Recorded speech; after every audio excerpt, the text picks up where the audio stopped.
Here I have Xiaomi Pocophone F1 and let me show you how to enable developer options on the following device.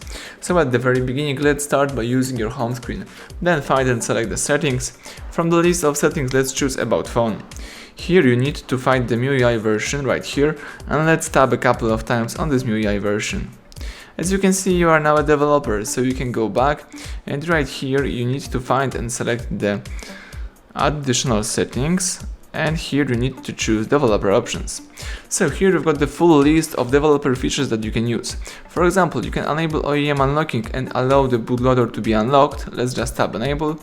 You may also enable USB Debugging by using that switcher, tab OK.